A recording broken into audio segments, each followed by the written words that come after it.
The British military fired their very first shot of the First World War in the tropical brush of Togoland, West Africa. It was pulled by Corporal Ernest Thomas of the Gold Coast Regiment on August 22, 1914, weeks before most British soldiers even reached the front lines in Europe. The longest continuous military campaign of the entire conflict raged across East Africa.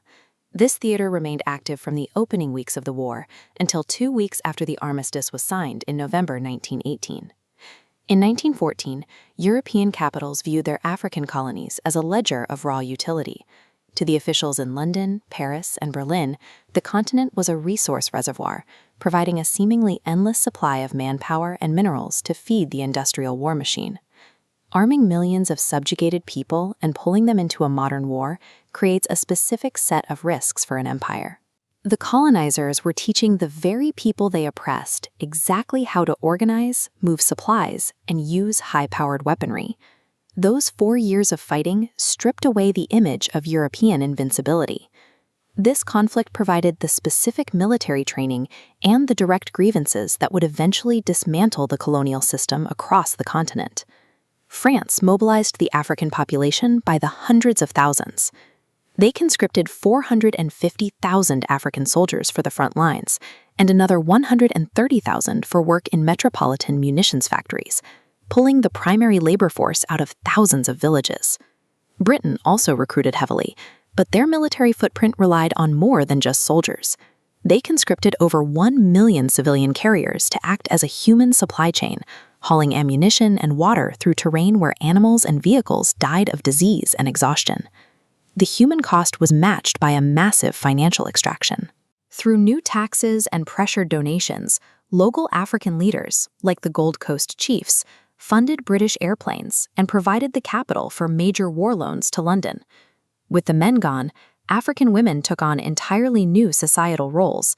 They became the primary agricultural breadwinners, worked as nurses for the wounded, and organized the vital supply lines that kept local communities and marching columns from collapsing. By siphoning off the young and healthy, the colonial war machine fractured the traditional structures of village life. As the labor pool disappeared, local markets stalled, and the social order of the pre-war era began to dissolve. In the East African theater, the main threat was biological rather than ballistic. Soldiers and carriers in the bush were constantly hunted by tropical diseases like malaria, dysentery, and blackwater fever. This table of medical statistics shows a grim reality. In East Africa, the British recorded 10,000 battle casualties. But look at the next column. 336,000 men were lost to non-battle causes like disease and exhaustion. The final ratio is 31-1. For every single man hit by a bullet in East Africa, more than 30 others were incapacitated or killed by the environment and poor supplies. This devastation rippled into the civilian world. With the farmers conscripted, agriculture failed across the continent. Famines broke out in Southwest and East Africa, killing hundreds of thousands who never saw a battlefield. In 1918, the Spanish flu arrived.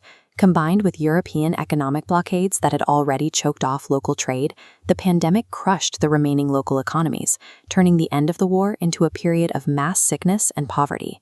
For Africans, the Great War was a period of starvation and sickness. Surviving the elements and the collapsing supply lines proved harder than surviving the enemy. At the Paris Peace Conference, the European powers met to redraw the map.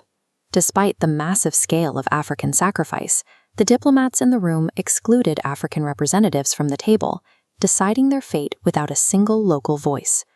Germany's colonies were simply swallowed by the victors. Instead of independence, territories like Togoland and Cameroon were handed over as mandates, extending British and French rule even further. The treaties revealed that Europe intended to reward African sacrifice with even tighter subjugation. They raised taxes on impoverished veterans to pay off European debts, and installed hand-picked, corrupt chiefs to replace traditional authorities who had grown too critical of the war. The message of the post-war peace was direct. The colonial system was not ending, it was being reinforced through heavier financial and political pressure. But the trenches had already changed the men who fought in them. In the military camps, West African conscripts lived and fought alongside Black Americans and disparate tribes. realizing they all shared the same status as the expendable foot soldiers of empire. This shared experience moved from the trenches to the political stage. In 1919, W.E.B. Du Bois and Blaise Diagne organized the Pan-African Congress in Paris, while returning veterans brought these demands for rights and dignity back to their home villages. New political groups formed rapidly, like the National Congress of British West Africa. Led by a new elite of educated Africans and war veterans, they began demanding legislative control and the right to represent themselves. When petitions were ignored, the new military skills of the veterans were turned against the colonizers. The sense of post-war betrayal fueled armed revolts against colonial authorities, from the Gold Coast to the Macombi Rising in Portuguese East Africa. The relentless exploitation of the First World War became a catalyst. By forcing a continent into the machinery of modern war, the European empires provided the training, the grievances, and the unity that would eventually drive them out.